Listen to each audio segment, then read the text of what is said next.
Ahora verán ustedes extractos de un programa que fue muy vivo, muy intenso, porque se refiere nada menos que al maltrato, a la desaparición, a la vejación, a los asesinatos de que están siendo víctimas en México los periodistas.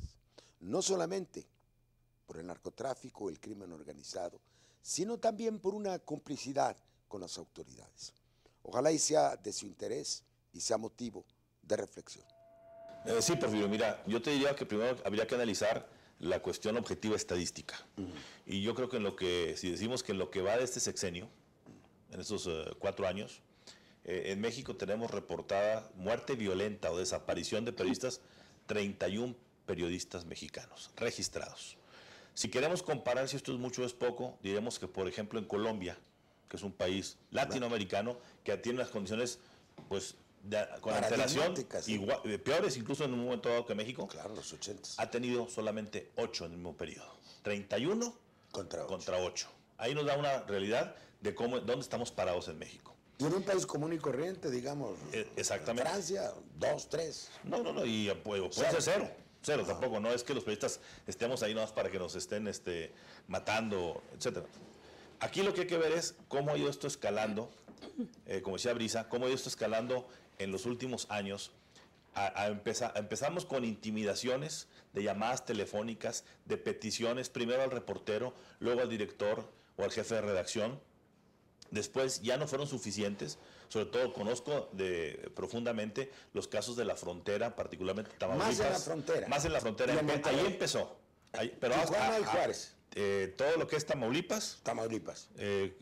Parte de Nuevo León. Es decir, Nuevo Laredo, Matamoros y Reynosa. Chihuahua, la parte de Juárez. Tijuana, Sonora mismo. O sea, donde se mueve el crimen organizado, ahí está ocurriendo cosas. Entonces, empezaron con intimidaciones telefónicas directamente a reporteros. Escalaron ya a jefes de redacción, a directivos. Me tocó en particular recibir a varios directivos de diarios fronterizos, incluso un compañero mío que se creció con nosotros en el periódico El Norte, Roberto Mora, que era director del periódico El Mañana, fue asesinado en las afueras de sus instalaciones y todo. Antes eran amenazados, ¿te acuerdas del famoso caso de Blanco Ornelas? Absolutamente, no solamente amenazados, Blanco Ornelas también le dispararon y lo trataron de matar. Exactamente. Entonces, tenemos aquí el caso de que adicionalmente a estas amenazas directamente, empezaron ya después a perder el respeto físico por el lugar y teníamos ya que los grupos de crimen organizado entraban físicamente a las redacciones, tanto de televisoras como de periódicos, físicamente, con armas en la mano, a decir, ustedes a partir de hoy dejan de publicar lo que aquí ocurra. ¿Y qué peligro tiene, perdón para rotar la pelota, realmente ese tipo de reportajes pone en peligro la operación criminal o lo hacen por intimidación? Me parece que es también para demostrar el poderío, pero habría que puntualizar, claro, para demostrar la fuerza, demostrar quiénes son los que mandan y quiénes están influyendo en la prensa incluso, pero también habría que abrir un poquito el abanico de quiénes son los agresores. Se ha focalizado mucho en el asunto del narcotráfico cuando hay funcionarios del gobierno. Cuidado. Es crimen organizado más que narcotráfico. Crimen organizado es el brazo armado del narcotráfico, por decirlo de alguna manera. ¿Y gobierno por qué? Y gobierno, algunos funcionarios del gobierno. En mi caso, por ejemplo, yo comencé a recibir amenazas de muerte de funcionarios de Petróleos Mexicanos perfectamente identificados por ventilar actos de corrupción que los involucraban, así es, que los involucraban a ellos y a ciertos empresarios vinculados directamente a la presidencia de la República. A partir de que yo comienzo a investigar este asunto de Juan Camilo Muriño, empiezo a recibir estas llamadas de amenaza de muerte. El asunto derivó en una recomendación que tuvo que emitir la Comisión Nacional de Derechos Humanos por el acoso en contra de un periodista. Y aquí yo me detendría un poco también en lo que implica el silencio. El silencio no es solo un acto de protección del periodista, implica que el medio ha dejado de publicar información. Y ahí está lo más riesgoso. Ahí está el impacto que tiene en la sociedad, el que los medios de comunicación ya no fácilmente publican cierta información. Para decirlo, entonces surte efecto la amenaza en muchos casos. Claro. Es decir, ya no le entro. Claro, y aquí hablamos del tema de la autocensura, ¿no? Porque, por supuesto, que cuando recibes una amenaza de muerte piensas en seguir adelante Me o no. preocupa lo que has dicho muchísimo. ¿Más amenazas del crimen organizado o más amenazas de políticos, de gobernantes? Este es un tema. ¿Tú cómo lo ves? Yo lo veo de la siguiente manera. Me parece que una primera ubicación no son los tipos de amenazas. En México van de las muertes, las desapariciones, amenazas que pueden ser desde llamadas hasta golpes como avisos. Ese es un primer universo. Cabe destacar que las desapariciones solo se dan en México. En América Latina no ubicamos desapariciones como tal. Eso es un punto de atención. El otro elemento es sobre quiénes son los posibles responsables. Nosotros en el monitoreo que hicimos el año pasado, con este universo de agresiones, que fueron 244 las que logramos ubicar que eran por el ejercicio de la libertad de prensa, encontramos que el 65.3%... Usa la palabra prensa genéricamente porque es otra pregunta.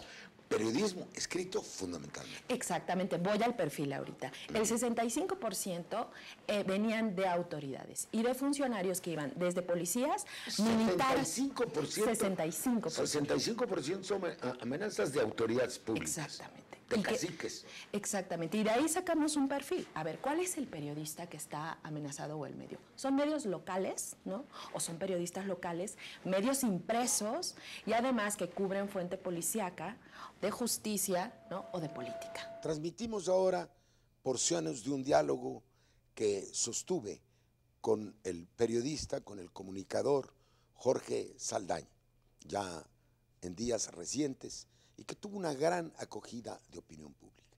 Es un debate sobre la libertad de expresión en México. Podemos considerar que este existe cuando la radio y la televisión comerciales están monopolizadas, no solamente por una o dos empresas, sino también altamente influenciadas por los poderes económicos. Yo creo que de esta discusión surge una vez más la necesidad de una reforma constitucional y legal que democratice los medios de información en México. Se ha comercializado la libertad de expresión, perdóname. Se ha banalizado también. Banalizado eso desde hace mucho tiempo, trivializado también. Trivializado. Se trivializa la libertad de expresión, cualquiera hace y dice lo que quiere, pero también cualquiera cobra, y si no cobra, parecería que cobra, porque así conviene a los intereses. Pero altos riesgos. Tuvimos un programa que ya pasó sobre los asesinatos de los periodistas. Muchos están pagando carísimo esa libertad. Es otro asunto. Es otro asunto, y también es otro asunto porque también quién sabe qué pies se pisan con eso. Una denuncia por hacer una denuncia que lesiona a 5 entidades diferentes, pues no sabes quién. Exacto. Y del crimen, obviamente, no se sabe quién. Ahora, también hay un reblandecimiento, flexibilización. Yo hablo que la actriz fulanita de tal, para que no soy garán, tiene relaciones sexuales con fulano de tal. Pero ese es el periodismo televisivo rosa de chisme, sí, que sí es un cáncer social. Pero, ¿cómo te debo decir? Me indigna un poco que quienes hacen tal oficio se llamen periodistas. Exacto. Ese es el asunto. Es decir, están informando, sí, ¿qué? Vida privada. Vida privada, morbosidad, sexo. Es decir, tú sabes que la televisión, mi querido Porfirio, sexo, violencia y sexo, violencia y ¿qué otra cosa? Y magia. La magia envolviendo todo lo que te engaña. Vas a adelgazar, vamos a rejuvenecer. Es la mentira. Obviamente. Por eso yo estoy en contra de los spots políticos, porque tienen la misma base que los spots comerciales. Claro. Hacerte creer que con una crema te vas a volver Superman, y con unas pastillas vas a tener todos los éxitos amorosos del mundo. Entonces también el spot comercial político está fundado en la mentira. Vean, este señor te va a resolver tus problemas. Estoy por otro modelo de comunicación La política. democracia que se fundamenta en la comunicación electrónica, yo dudo en llamarle estrictamente democracia. Estás muy bien. En Europa, tú recordarás, en tu segunda instancia sobre todo, cuando ya había la unidad europea, los debates para elecciones europeas son debates de la población, Y de los expertos, de la días sociedad, antes, y 15 días antes. Pero no es que te estén metiendo como un producto comercial a un individuo. Claro. Aquí vivimos en un eterno periodo votacional con B chica, de votación electoral. Eterno periodo electoral. Todo el mundo y todos los políticos siempre están en campaña. En campaña. Y si alguien hace algo, hicimos esto, repartimos tantas cosas, hicimos esto. Oye, vas en México el centro fundamental de la comunicación te inunda del bienhacer político. Es oficio, ¿no? Que luego resulta una inmensa falsedad a la hora de la realidad. Yo sostengo además que esta última reforma que prohibió... ¿Eres político o qué? Si eres, ¿no? Pero con una educación creo que un poco distinta al común de los votacionales. Sí, sí. Ahora, mira, esta última reforma que prohibió el uso comercial de la radio y televisión para spots resultó junto con pegado, porque los partidos ahorraron el 80% de lo que gastaban y no se los quitaron, entonces gastan otras cosas. Y segundo, porque estos spots pagados por el gobierno se nulifican unos a los otros. Y entonces por abajo del agua la televisión vende otros programas o vende otras entrevistas para hacer el desempate, ¿no es así? Claro.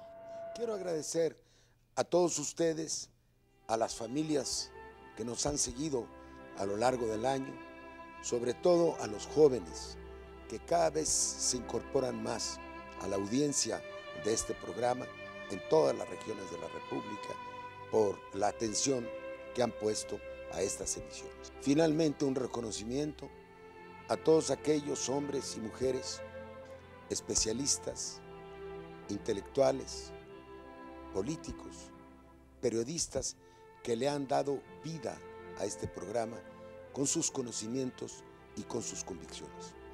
Cada vez es más frecuente que me detenga alguien en la calle, que me salude un conocido y que se refiera a este programa que estamos transmitiendo.